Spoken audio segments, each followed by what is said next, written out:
Welcome to This Is Money podcast, sponsored by Charles Stanley Direct. I'm Georgie Frost, and joining me and Simon Lambert today is Lee Boyce. And coming up, what would you do with a £50,000 windfall? Exclusive research shows that a lot of us would be too nervous to invest it. Would you? Also today, could you fall into the pension inheritance tax trap? We outline how you may get caught out. And making the news this week, the government has performed a winter fuel payment U-turn. Will you get yours back? We discuss that leaked Labour tax hike plot. Simon speaks to the CEO of regulator Ofgem. And MasterCard is to pay out £100 million to millions of customers. Are you eligible? Don't forget, you can stay up to date with all the latest breaking money news. Just go to thisismoney.co.uk or download the app. Take control of your finances with Charles Stanley Direct. Invest, save, coach, or plan. Using technology where it's helpful and people where it matters. Our website and app make trading cost-effective and flexible. But we're more than just an online investment service. We're here for you regardless of your financial needs or if your life takes an unexpected turn. Your finances, your way. Take control today with Charles Stanley Direct. Sign up now. Investment involves risk. But first, over the next 25 years, an estimated 5.5 trillion is expected to be passed down from one generation to the next in the so-called Great Wealth Transfer. For those who find themselves on the receiving end of significant sums of money, what will they do with it? Well, exclusive data for This Is Money by Fidelity shows a lack of risk appetite means a large chunk might be too nervous to invest this money, while others don't have a full understanding of how to invest. So, what should you do with yours? Lee Boyce, Simon Lambert. Lee, to you first. What's all this about? You get £50,000, you just spend it all, don't you? Just like do Well, your absolutely. fun things. Yeah. No. What this is all about, this is some data that Fidelity did for us. It was a survey of 1,000 UK retail investors. So it's crucial to point out here, these are investors already that are taking part in this piece of research. And they were asked what they would do with a £50,000 one-off payment. Now, I thought this was interesting because I think we all kind of daydream about what we would do with a sudden windfall. If I won £1 million on the premium bonds, I sort of mentally think, where would I put the money? Who would I give some money to? What would you do with it? And then the very rare occasions I do like a Euro Millions or Lotto or whatever, and the jackpot's £100 million. I go through this thing of like, well, I'll give, parents this much, friends this much, Yeah. But 50 is not a million, though, is it? This is where I'm getting to. I think £50,000 is a significant sum of money, and it's a significant sum of money for a lot of people. But for some people, this isn't a huge sum of money. This isn't. I wouldn't necessarily label this a life-changing sum of money. Probably for our listeners and for our readers, but for others, it would be. Of course, it would be. £50,000 is a home deposit. Oh, yeah. It's all sorts of things that that could unlock all sorts of things for you in the future. But because this is kind of investors, you would think that most of the people here probably have £50,000, although we have no way of knowing this. So what they were asked, what they do with it, and they of the £50,000. On average, people would invest 34% of that 50 grand. So Okay. 17 grand they would dedicate to go into investing. And then 35% would go into savings instead. And then they would spend 15% or 7.5 grand. So potentially on things like a holiday or home improvements or one-off luxury goods, treat themselves essentially if they got 50 grand. Now, what I thought would be quite interesting potentially is if we ask the same question again, but with £500,000, because I think you'd get a very different answer. I also think it would be interesting to know from just the general public, because I think a £50,000 one-off kind of windfall, I think the investing amount would be far lower than what's in this Fidelity research. If you ask people, a representative amount of people from across the country what they would do with 50 grand, I don't think 34% of that sum would be invested. I think it would be far lower. People are a bit nervy of the risk of investing. We can only say it so many times, but investing is for the long term. Usually outperforms money that's parked in savings. But it's an interesting question because a lot of people will be getting sums of money handed down to them in the form of estates. You said there about the Great Wealth Transfer, £5.5 trillion is likely to be passed over the next 25 years. A lot of that's come from things like house price growth. It's come from regular people investing and saving much better than they have in previous generations, a want and a kind of need to help children do better financially, their own children, and helping kind of get them on the property ladder and that kind of thing. But it can also, honestly, Georgie, be a bit of a beautiful nightmare for people, I think. To get a large sum of money, I think, first of all, unless you're kind of in the finance industry, I think there's that kind of, first of all, that fear of, I want the money to be safe, as in there's so much fraud and scams around. It's kind of like you give you sleepless nights if you're given a big sum of money all of a sudden. You think, oh my, and then there's that step of, and what do I do with it? I don't know what to do with it. Yeah, making the wrong Am decision. I making the right choice? And quite often there's a lot of dithering around, and there's a lot of, and I say dithering, but I mean, you want to take your time and think about what you're going to do with it. Now, the difference between 50k and 5k and 50k and £500,000 is a completely different ball game. It all depends on your own risk appetite and what you're willing to do with the money, and whether you've got debt, whether you've got an outstanding mortgage. There's lots of variables, but I think one of the worst things that people do is just do nothing. They get the money and they just park it in a current account and just think, oh, I'll deal with this. I'll deal with this tomorrow, or I'll deal with this next week. It's not going anywhere. But the more you do that, the more it's kind of just getting eroded by inflation and not keeping up with you should be growing that money. So I think it's an interesting talking point, and it's an interesting talking point, I think, of a wider kind of group of people rather than just investors. I was quite surprised by the 34%. I would have thought with already people that invest, I would have thought it would have been higher, and then I would think the people that don't already invest, the figure would be far lower. It depends what age you're at, depends what your goals are, etc. Like little studies like this, they show a snapshot, don't they? But I think the great wealth transfer is a really interesting phenomenon. And I saw some figures, I think it was yesterday, about 52% of first-time buyers last year received help from family members. This is creating this really big divide, isn't it, between the haves and the have-nots, those that have got sort of parental or grandparental wealth and those that haven't. Simon, what did you make of this? I think that in terms of what you would do with the money, we are now so inured to how expensive stuff is, particularly if you live in a chunk of the country where homes are, £400,000, £500,000, and you're not even getting that much for your £400,000 or £500,000, that you see sums bandied around like £50,000, and you think, oh, it's not that much, is it? But actually, it's a huge sum of money.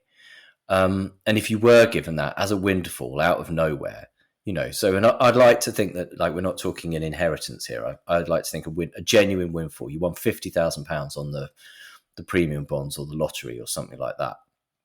What would you do with it? Like, the sensible thing to do with it, as Lee said, would be to invest it. The difference in returns between investing it and getting a 6% return, which isn't a particularly high return for investing, but it's a decent one. So if you get 6%, the difference between that and saving it and getting 4%, which is better than you would have averaged over the last, kind of 5 years. Over 5 years, you're going to end up about £5,000 up from investing, but once you move to 10 years, you're going to end up about £15,000 up. And once you move beyond that, the compounding really makes a difference. But I think it's less being compartmentalized in that thinking. It's you take some of it and do one thing, and some of it and do another, and some of it and do another, which, you would, so for example, I might pay 25 grand off my mortgage, right? Stick some of it in investments, and then go on a nice holiday, use a windfall for something nice kind of thing. When you start thinking about a windfall like that, it's easier to do it. When you start talking about the great wealth transfer that you asked me about, it's harder, because a lot of this money, if it is going to first-time buyers, that's easy because it goes to them, it goes as a deposit, it goes into the house. And as a parent or a grandparent, you think, okay, they're not going to waste that money. That money's gone towards something. I would rather they had it now and I could see them enjoying it. And you could raise questions of fairness and the haves and the have-nots, but ultimately this is a function of high house prices, largely speaking. The people in certain parts of the country where houses are much more expensive need that assistance much more than the people in other parts of the country where houses are much cheaper. We talked about this last week about buy-to-let landlords, and this sort of buy-to-let is still pretty much thriving in the north and dead in the south. And it's down to, the stamp duty thing, obviously. It's down to the deposit. It's like you can get into buy-to-let in the north with £10,000, £20,000. Down in the south, you might need £100,000. There's a big difference. And it's the same with getting on the property ladder.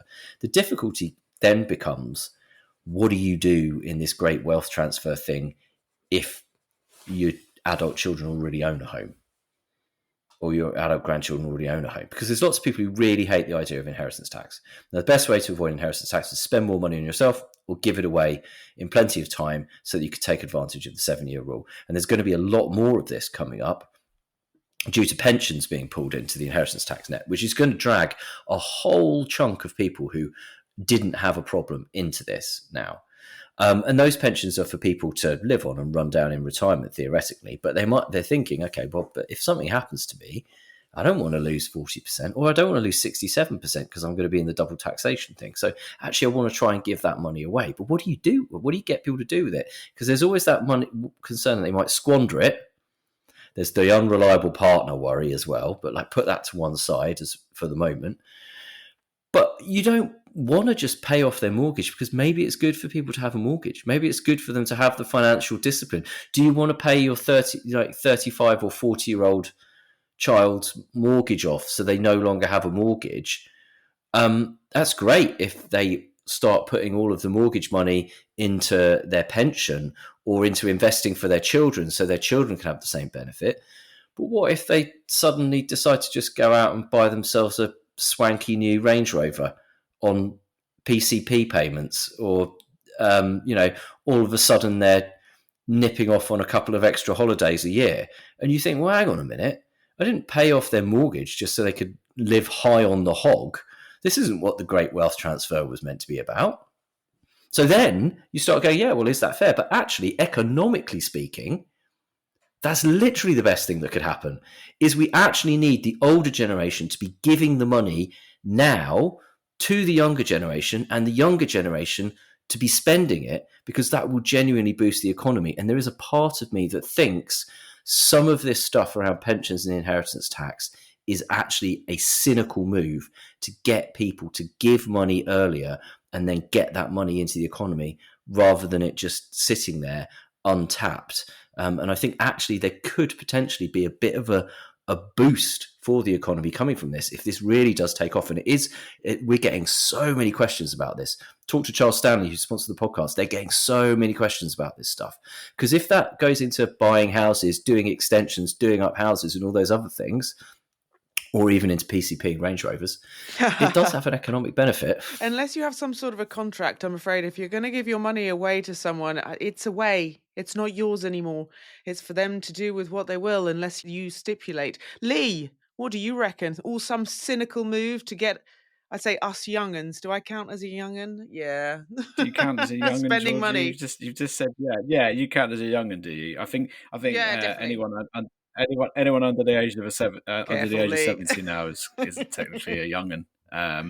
Is it a kind of, yeah? I mean, it's hard to really really know, because people's behaviour towards money is vastly different. I mean, we all have friends and family members and people we know that are quite blasé with their spending. You kind of think, where are you getting this money from? And they're just quite free spenders. And you get people on the flip side who are very, very much love tucking money away, love seeing savings and investing pots grow, and actually don't buy frivolous purchases and quite often go without. And then you just have everyone in the middle that does a bit of both, of course. But I don't, I don't know about that cynical ploy. All I do know is that £5.5 trillion is a huge amount of money. If that is an accurate figure to be passing through generations, I mean, that is an absolutely humongous sum. And it's got to be spent on something, hasn't it? I mean, otherwise there'll be a great wealth transfer in 50 years' time when we're passing over tens of trillions of pounds. Where does it all end? We're going to be like the richest generation of 60-year-olds but we're going to have to all wait till we're 60 to get the money. Like, by which point you've bought your house, your kids have grown up, they've left home. Like, this is the argument for giving money away earlier. Okay, and actually, right, I've got an idea. Okay, this one's for free if you're listening, Rachel or Keir, or you, Angela, coming after our money with your memos. Thank you very much. We've got quite enough tax as it is. I talked about this just after the government came in. Basically, we need to fix this country. We have a major problem, infrastructure, railways. We need to connect up the north, for example, but we don't have the money to do it. The roads, just fixing potholes, to go back to one of my pet subjects. All those things that we need to do. The problem is we can't do those things because we don't have any money. And we keep making decisions to squeeze figures into a spreadsheet rather than making good long-term decisions for the country. My suggestion was that we created some form of Build Back Britain bond or something like that. Yeah. Don't call it help to something, because I think that's more of a Tory idea, help to this or help to that. But give it a good name. Give it a, kind of like the Great British Bond or whatever. And you offer savers a decent return, income, and it's almost like an annuity that they get that income over a set period for the rest of their life. You could even make it go up with inflation if you wanted. You don't have to pay them annuity style rates because they could get their money back at the end. Now, what you could do if you want to take advantage of the great wealth transfer and encourage this and tap into this huge amount of money and the concerns about inheritance tax is you could get those bonds, because the government would then ring fence that money and use the money to deliver the kind of infrastructure stuff that we need in this country, right? So instead of borrowing off the markets with gilt yields that have been going up recently, they borrow from their own people who are sitting on pots of cash. You could offer people those bonds, but you could make them have a juicy little kicker on them. Money in those bonds is inheritance tax free. So you've got your rich savers, right, with their money sitting in their pensions. They're worrying about, well, do I want to give it to the kids? What am I going to do? Whether they squander it? You go, right, invest it in the Great British Bond instead. We pay you 4% every year for the next however many years, just like you do with a gilt. But instead of offering the 5.3% they're offering on a gilt at the moment, you offer 4%. 4% is still a decent rate. The kicker is your money you put in there, inheritance tax free, gets to be passed on without being inheritance taxed. I think that's a good idea. Yeah. I want to stick with inheritance. You mentioned there the new changes that are coming in 2027 related to our pensions being caught up in the net. Now, inheritance tax, as we know it, used to be something that was just for the wealthiest. A lot of people are being brought in, and you've outlined why: house prices, high assets, those sorts of things. But you've actually got some more exclusive research. You've got a lot of exclusive research this week. Well done, people. This is from wealth management firm Evelyn Partners. They're showing how, for example, families who would currently have small, or in one of these cases, no inheritance tax liability, could instead, after this, face really quite hefty tax bills by 2030. So, Lee, dig into some of this research from Evelyn Partners. Before we do, the changes to the pensions being brought into inheritance tax, is that a definite? We've got 2027 earmarked. Is there no kind of consultation period or anything? That is it? It looks very likely that this movie is going to come in, but it's not been completely set in stone yet. I should point out here, this is exclusive data from Evelyn, because we went over to them and we were trying to. The idea of this story was to illustrate to people that I think inheritance tax has that kind of viewpoint that it is just for the very, very wealthiest. And you're right, 4% of people roughly this affects. But when you start dragging in private pensions, unspent pension pots, it's likely to be 1 in 10. That's quite a sizable leap, and it's quite mixed messaging in my mind, because we're being told to save for our retirement. We don't know what the future of the state pension looks like. People listening to this in their 20s, 30s, 40s. There's been lots of talk in years gone by about the future of the state pension. So we've all been encouraged to save into private pensions far more. Auto enrollment was a big driver of that. I think we're in a generation where we're far more engaged with our pension because we have to be. We don't have gold-plated pensions. We are way more in control of our own kind of retirement and the ability to invest in certain things that your company might offer in terms of funds for your pension and all of that kind of thing. So there's been a real kind of drive to do this, and then we are being told that pensions are going to be considered in inheritance tax liabilities, and that's going to come in quite probably by 2027. And so what we wanted to do is kind of illustrate some of the sort of middle class families that could be basically hooked into this, because I think Simon and I were talking about this in the office the other day. Actually, there's kind of this viewpoint that it just affects sort of older, wealthier people, but there are people in their 20s, 30s, and 40s with young families that are doing the right thing, that are saving hard and do want to pass on wealth because they've worked hard and have tried their best to, provide for their families. And then this is the kind of this is the kind of thanks that you might end up getting. And basically, the Treasury is forecast to rake in £14.3 billion extra in inheritance tax between now and the 2029-2030 tax year. So we've got these hypothetical scenarios, but the scenario one here is we've got a family in their 30s. They're probably not considering inheritance tax, but it is a morbid thought.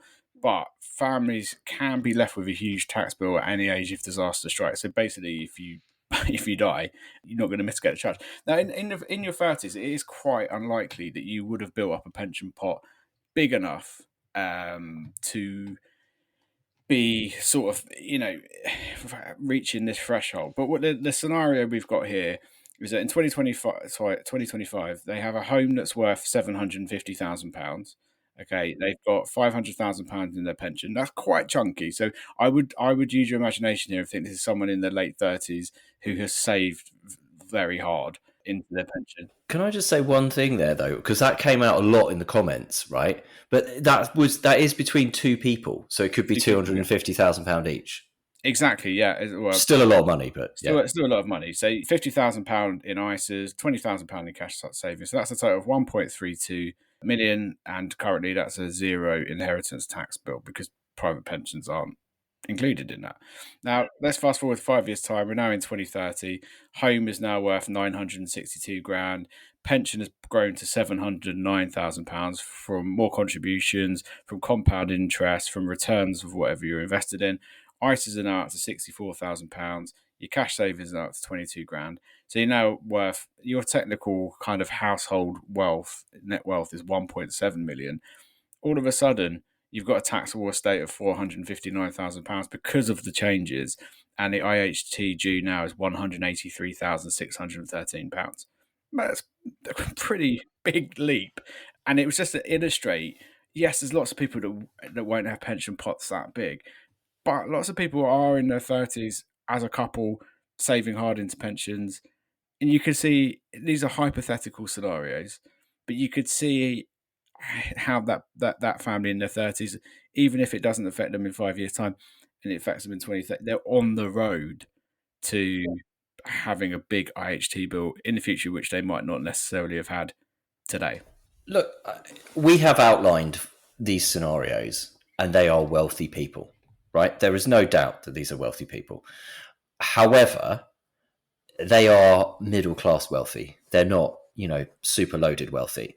These are classic newspaper scenarios where we've done this, but they're the kind of person who lives in the southeast, right? So their house is worth a load of money, and it might not even be that fancy a house. They just happen to live somewhere expensive, and they've got the pension pot.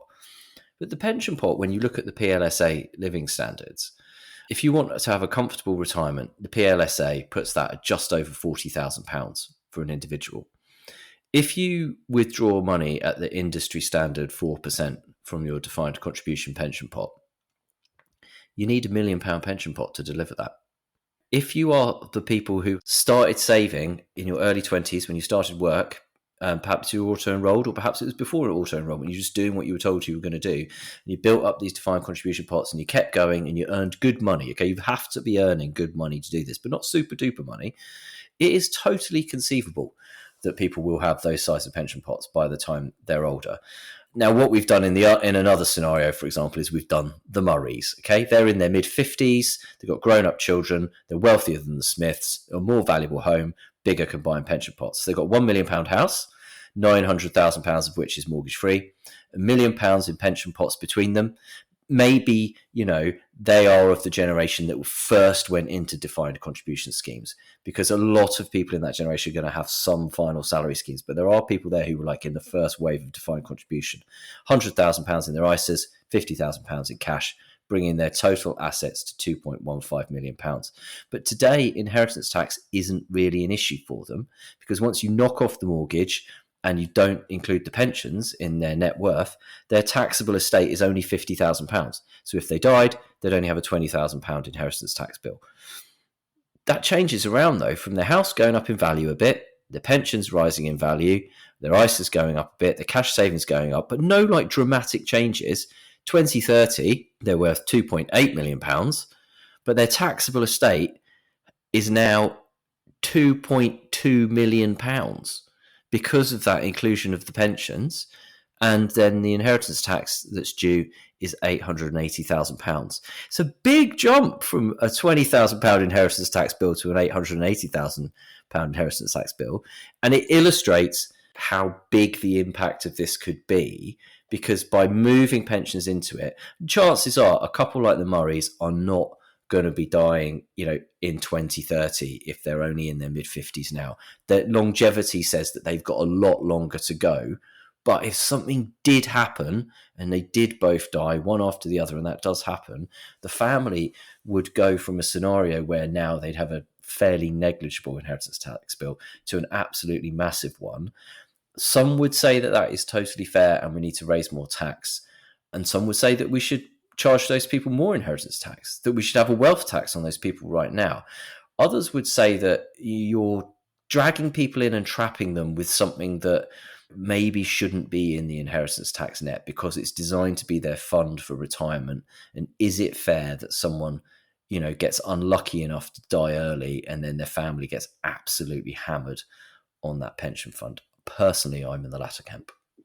Yeah, the point, and I think you both made it there, and I won't labour it too long, but you've also, no pun intended, but, we're going to speak about Angela Rayner and tax plots and all sorts. The reality is that with the threshold frozen, with asset prices continuing to go up, particularly houses, with pensions being brought in, that 4% figure, I don't think is going to stay at 4%. I mean, even 1 in 10, it could even go a lot higher than that, I imagine, in years to come. We do not know what's going to happen to, like I said, thresholds or percentages of how much you have to pay. And at the moment, it all feels a bit anything is game. I would agree with you. And I would say that this is a reason why, beyond the prosperity of the nation and actually our own prosperity, right? Individually, we could all really do with growth in this country picking up and things starting to improve, us dragging ourselves out of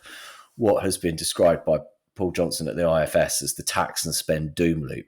It would be really good if, whether it's down to the government or anybody else or just luck, sheer dumb luck, we must be owed some sheer dumb luck, that things could really pick up and we get the growth coming in. Because if that does happen, it totally changes the economic picture, and you won't need to have these things coming in. You won't need to have Angela Rayner's list of how to soak the middle classes be put in place and so on. But if it doesn't pick up, then it's only going to get worse, because unfortunately, we don't have the money that we need, and stuff is getting more expensive with the aging population, healthcare, and so on. And there's loads of other problems we haven't even talked about here that we need to fix, like social care. That can's just being kicked down the road. The bill for that doesn't feature anywhere in the government's thinking, because they've gone, we're going to have another consultation. But at some point, we really need them to sort that out. And when they say we're going to sort that out, it's going to come with an X billion pounds a year cost, and we're going to need the money. So, ideal scenario is things pick up, because if they don't, I would agree with you, that 4% figure is going to change. That 10% inheritance tax figure, I would say you're right, is definitely going to change as well. I would say that, looking at us lot, if the direction of travel doesn't change, by the time we get to that age, you're going to be looking at a fifth or a third of people being hit by inheritance tax. All right, let's leave this to one side. Bit of better news, maybe. Millions of people could receive compensation from MasterCard. Now, this comes after a tribunal approved a settlement in a landmark lawsuit, which has been rumbling on for nearly a decade. MasterCard is set to pay out £100 million to 46 million shoppers, which, Lee, my maths isn't great, but that doesn't sound like it's going to divide into that many. But either way, let's people might remember this and think, God, I remember this going, but it's been rumbling on for what, since 2016? Oh, Georgie, this story does my head in. It's been going on. It's been rumbling on for absolutely ages. We're talking almost 10 years. I mean, it's like 10 years of my life that I could just have done without this Mastercard story rumbling in and showing its ugly head every sort of 6 months or so. So this is a legal case that was put forward by a former financial ombudsman. His name is Walter Merricks in 2016. He argued that shoppers had paid higher prices between 1992 and 2008 due to higher card transaction fees. These were then paid by retailers and then passed on to shoppers, and these fees were later declared unlawful. What quite often happened in the past is that you could, if you were a massive company, you know, your Tesco's and whatnot, you could haggle down a much lower price per card payment compared to little Mrs. Miggins newsagents around the corner. It was a kind of well-known thing that was going on, all these interchange fees and all this kind of stuff. Anyway, the litigation, Mr. Merricks argued that it should have been around about 10 to 15 billion pounds. So this got reported on lots by financial journalists because that's a lot of money. You know, MasterCard would have been absolutely hit by that kind of money. But then we found out, I'm going to say 6 months ago, it could have been 6 months ago, it could have been a year ago, it could have been 2 years ago. This is how much this MasterCard story has kind of started to wash over me a bit. The final compensation payout was going to be far lower. And actually, it's going to be about £200 million. And £100 million of that has been ring fenced for shoppers. The rest is expected to go to the company that funded the lawsuit and to the Access to Justice Foundation. Once you've boiled all that down, you're not going to be getting much paid out of this. The long and short of it is, if you want to claim compensation, you'll have until the end of the year to do this. There's going to be more details about how to do this. But you'll be able to register and receive a payout by completing an online form. You don't even need to prove, by the sounds of it, from what we've heard here, that you even owned a MasterCard between those years because of the higher prices just overall. It nobbled competition. They're saying here, if the expected 5% of claimants, 2.5 million people came forward and each would receive £45. If fewer people apply, obviously payments will be a bit higher, but it's going to be capped at £70 per claimant. I think it will just be one of those things where just a load of people are going to pile in and just try and get their payment. I mean, who wouldn't turn down a free 45 quid if you happen to have been alive between 1992 and 2008 and bought something from a shop? I'm going to make a claim. Why I want to slice of this pie. I may as well try and get a free 45 quid, mightn't I? So this is what I mean. It's got very convoluted and it's gone a bit wild, I think, from where it started. But if you get everyone in your household to go for it, you know, probably get enough compensation for a nice put towards Christmas. I don't know when this is going to get paid out. We'll probably have another couple of years of it going somewhere or other, and there being another challenge or something. And then by that point, I'm well and truly digging a hole in the garden and burying this MasterCard story in there. I was going to say, Lee, I'm feeling it. I'm feeling how enthused you are about this. The funny thing is, there are stories like this that just keep coming around, but there's been 2 of them in a week. So we've had the MasterCard one, and the other story we've had is the age-old budget airlines to bring in standing seats story. That comes round every couple of years at least, and we've had a burst of that this week. There was some company has sort of done an AI generated image of what the standing seats could look like, and it's been all over the place. I've seen it all over the internet. It's done great, like huge traffic. Everybody always reads that story whenever it comes out, even though there can't be anyone who hasn't read it before. But I did read something a few years ago that said, although this story rolls around every so often, never going to happen. It's some safety regulations basically just mean that you couldn't do it. So yeah. That's it for part 1. Take control of your finances with Charles Stanley Direct. Invest, save, coach, or plan. Using technology where it's helpful and people where it matters. Our website and app make trading cost-effective and flexible. But we're more than just an online investment service. We're here for you regardless of your financial needs or if your life takes an unexpected turn. Your finances, your way. Take control today with Charles Stanley Direct. Sign up now. Investment involves risk. Welcome back. The government has U-turned on its scrapping of winter fuel payments for most pensioners, but left everyone hanging on how and when it intends to implement this plan. More pensioners will be eligible for the payments, with the threshold being lowered as the economy improves. That's according to the Prime Minister. But details will be revealed at a future fiscal event. Simon, are we any clearer what's going on? It's like standing seats on an airline, isn't it? Or MasterCard payouts, the story that just won't go away. Winter fuel payments. Just when you thought it had gone away, the government decided to bring it back up again. It's like they are our greatest hits. Here you go. Let's talk about winter fuel payments again. Despite the fact that the weather is warmer and has been considerably warmer over the last few weeks, although quite chilly at night time, I've been finding, the winter fuel payment is still an issue. The problem is that the government took the option of cutting winter fuel payments without really paving the way for it. The sensible thing to do would have been to try to pave the way for this. They rushed it in. God knows why they did that. Absolutely mystified. I think it was this idea of kitchen sinking, getting the bad stuff out the way early, and I don't think that has been a strategy that's paid off, whether it's winter fuel payments or £22 billion black holes.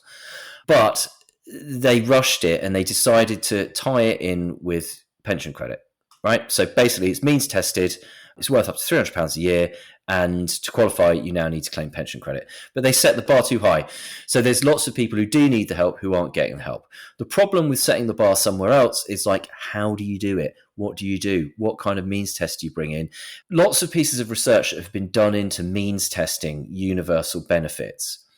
And the problem is that you can spend so much money and time means testing the benefit and coming up with, well, what do you do in this edge case? What do you do in that edge case? That you start to not actually get any benefit from not just giving people the benefit. Now, in this instance, obviously, winter fuel is £300 a year and it's given to a lot of people. So you can cut that back. But they probably would have been better off doing something like taxing it. That would have got some of the money back. Saying that it doesn't go to higher rate taxpayers anymore. You could have. I wouldn't recommend bringing in the same thing they've got for child benefit because that's completely bonkers. But you could have done a different bar. The difficulty is, are you then going to be forcing pensioners to do a tax return? Although we're not that far off that due to the pension rising and the tax threshold staying the same. So they chose this pension credit level, and it's too difficult. It's too difficult for people who still need the money, and £300 to people who really need that money makes a big difference. For some people, it is the difference between putting the heating on and being cold, and that has been the whole problem with this. So they've talked about changing it, but they're not said how they're going to change it, or when they're going to change it, or who's going to get it, or who isn't going to get it. So it'll rumble on. Lee, shaking your head there. I don't know why announce this, but not announce what the detail is on it. It irks me. Why now? When it's warm, energy bills have dropped. Like what? Yeah. Why now? We're coming into summer, I don't get the logic of it. Just make a decision and stick with it. Listen, the winter fuel payments, for some people, they just didn't need it and they were needlessly getting it. For others, it is an absolute lifeline, as Simon says. And unfortunately, some people that probably still deserve to get it have fallen away and for whatever reason don't qualify for pension credit, which is now what is required in order to get it. There's been some suggestions from our columnist Steve Webb, who's partner LCP. He said a couple of options that they could potentially take is reinstate winter fuel payments but make them taxable, like state pensions, meaning the wealthiest pensioners would pay back up to 45% of the cash. Pay winter fuel payments in full only to people in lower value properties such as council tax bands A to D, and make payments only to older pensioners who are more likely to feel the cold and be spending a larger part of their day at home. All pretty solid suggestions.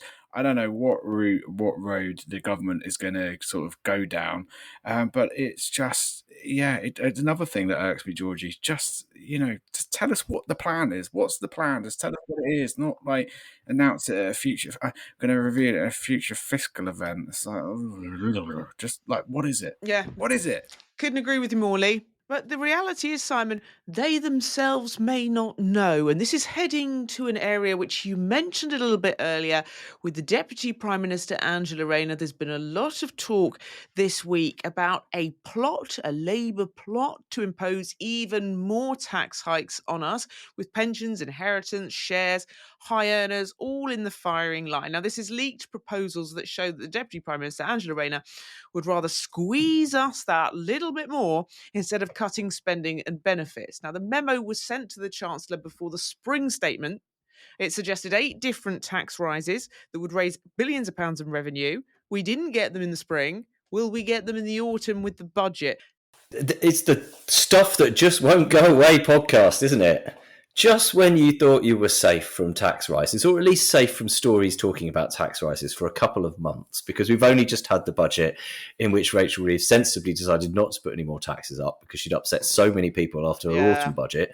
And we know there's probably some more bad news coming in the autumn budget, but everyone's sitting there with their toes and their fingers crossed, desperately hoping, as I said, for some growth to come in so that we don't have to have taxes go up again. Because broadly speaking, a lot of people are in agreement that just raising taxes on the same chunk of the population is probably not the best idea, because they're already quite high on a certain chunk of the population, but actually quite low on low to middle earners, which is actually down to the Tories, who reduced the tax burden on low and middle earners and raised it on higher earners and the wealthy. So, which, you know, is an interesting move for a Tory government, but they were quite a sort of Labour Tory government when it came to tax stuff. Just when you thought you were safe to go back in the water, up pops Angela Rayner's memo. In which, she outlined all the fun police are back. She outlined all the ways that we should be raising taxes on people, some of which are sort of almost just going back to certain things. But, you know, capital gains tax, we need to raise more money in capital gains tax. Pension lifetime allowance, she'd like to bring that back, £1 million pension lifetime allowance. Again, bad policy. It was got rid of for a reason. Yeah, remember why they got rid of it. Stop consultants leaving the NHS was one of the main reasons. And also bear in mind that it was the Tories that reduced it to £1 million. When Labour left office, it was £1.8 million. And the talk was that, you know, when initially Labour were talking about bringing back the lifetime allowance, which was their first reaction to the removal of it, the question was, well, what are they going to bring it back at? $1 million? A higher number? 1.8? Because if it had risen with inflation since it was brought in by Gordon Brown, it would have been way higher. Instead, it was pulled down. Again, freezing the threshold at which the additional rate of income tax kicks in. So that's fixed at £125,140 until April 2028. But she recommended continuing the freeze, dragging more people into the top tax band over time. The problem with this is that threshold used to be £150,000 until Jeremy Hunt decided to lower it in his wisdom to £125,140.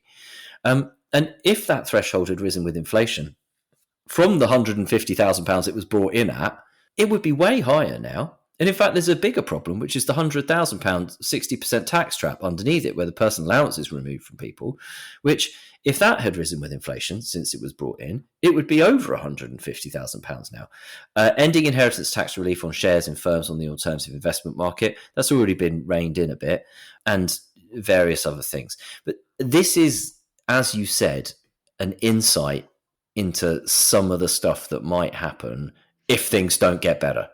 And this is why we need things to get better, because all of the things in this memo, fair enough, they are directed at taxing wealthier people, but they are a step backwards. We need to get out of this incredibly complicated tax system that we've got, where there is a cottage industry in people trying to earn less money so they don't get caught out by these traps. And the people who are involved in trying to earn less money are some of the most productive, high-value people in the economy. And it's not good for anybody in the UK to have that happening. Lower earners in the UK need those people to not be deliberately trying to avoid doing work in order to earn less money, because the more work those people do, the more money and tax there is coming in, and the more it benefits everybody.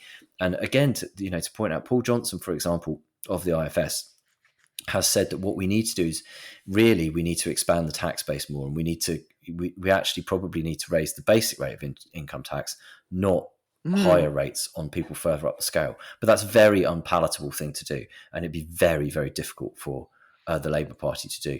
I mean, what they should have done is they should never have promised not to raise national insurance, income tax, and everything else like that, because they've backed themselves into a corner.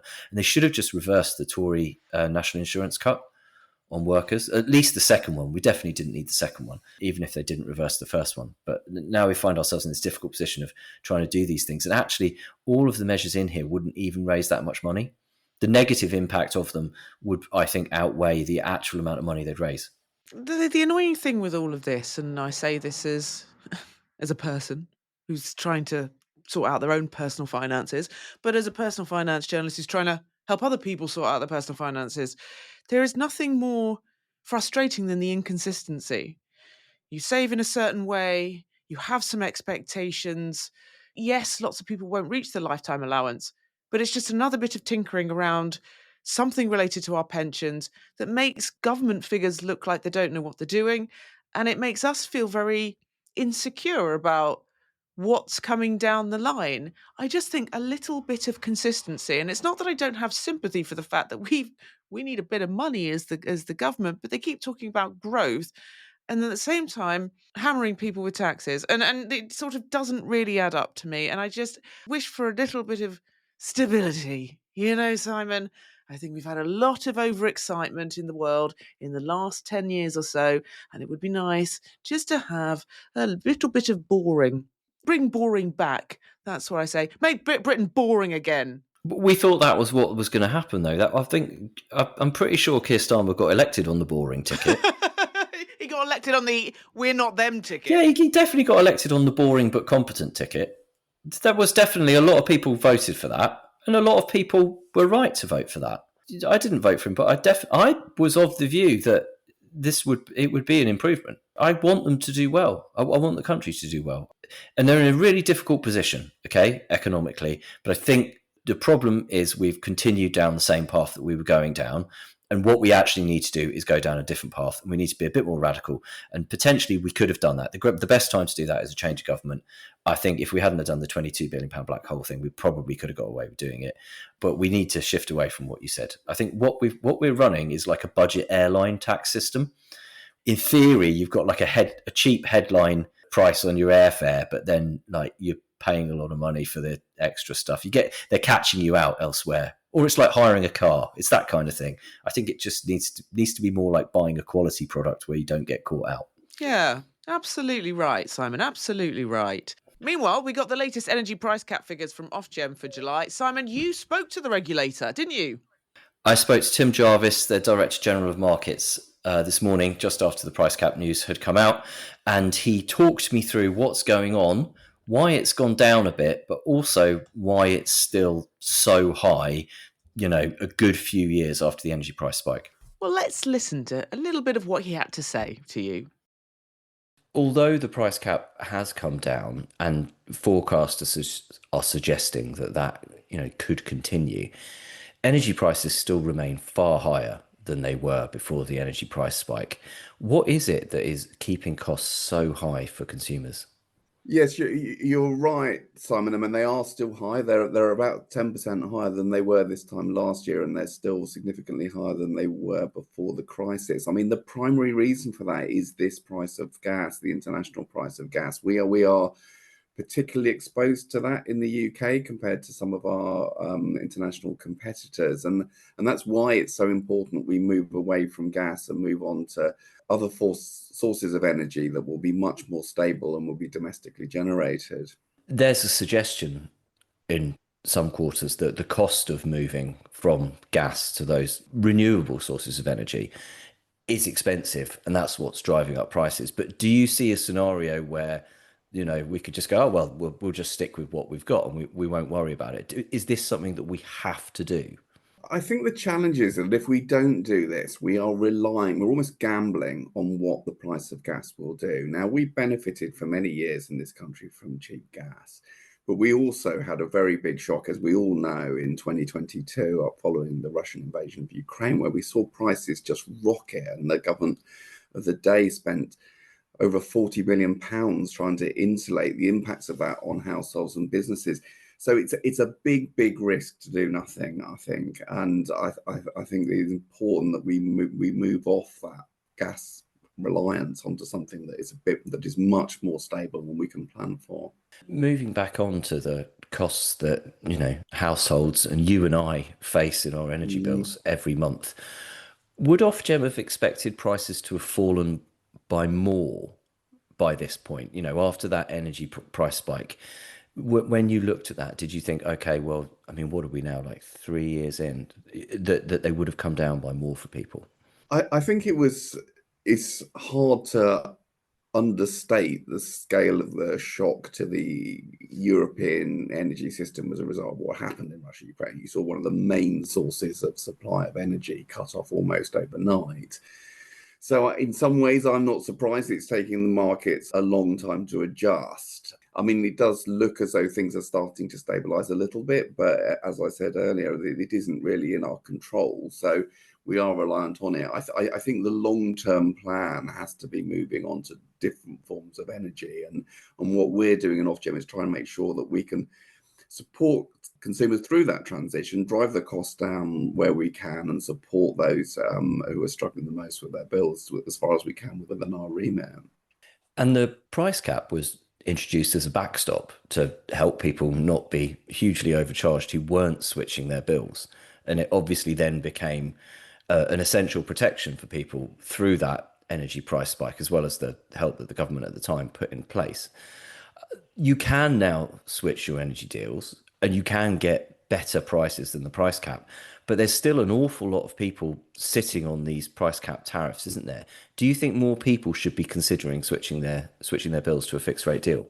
Yeah, I think you're right. I mean, I think we're seeing more and more people going on to fixed rate deals. We've now got over a third of customers, I think, now on fixed rate deals, and that number is going up. And I would just reiterate the point you made. This is a cap. You don't have to pay the cap, and there are prices out there that are cheaper, often considerably cheaper. So I would really urge people to contact their energy supplier, find out what they've got available that might well be significantly cheaper than the cap, and look at it. And if you see better deals elsewhere and they work for you, then look at switching. I think more and more people are doing that. It is probably the best and quickest way to save money. Tim, thank you very much. That was Tim Jarvis, Director General of Markets at Ofgem, speaking to our Simon there. Right, Simon, to wrap up, your stat of the week. Now you'll see what I've done here, listeners. My stat of the week. EasyJet, budget airline, revealed some figures this week. It raked in almost £1 billion from charging customers for extras in just 6 months. £978 million from charging for things like baggage, choosing your seat, speedy boarding, food, all those other things. Wow. Budget airline tax system. What's that a percentage of how much they earn in that? It's not a flying service, is it? It's an everything else service that happens to take you by plane to wherever you want to go. Well, to put that in context, total revenue was 3.5 billion. So you're looking at, slightly less than a third. Wow, that is a stat. Yeah, it's just a lot. Good stat, Simon. I like that. Thank you. Right, that's it for this week. You can keep up to date with all the latest breaking money news. Just go to thisismoney.co.uk, or you can download the app. And if you have any comments or questions for the team or anything you'd like them to look into, Simon. You can email us at podcast@thisismoney.co.uk. Send us your questions. We will endeavour to answer them, or just tell us anything else that you want to tell us. You can also come to thisismoney.co.uk/podcast, where you will find all podcast paths, and you can join in the debate in reader comments. And if you like our podcast, why not rate us wherever you found us? It helps other people find us too. Take control of your finances with Charles Stanley Direct. Invest, save, coach, or plan. Using technology where it's helpful and people where it matters. Our website and app make trading cost-effective and flexible. But we're more than just an online investment service. We're here for you regardless of your financial needs or if your life takes an unexpected turn. Your finances, your way. Take control today with Charles Stanley Direct. Sign up now. Investment involves risk.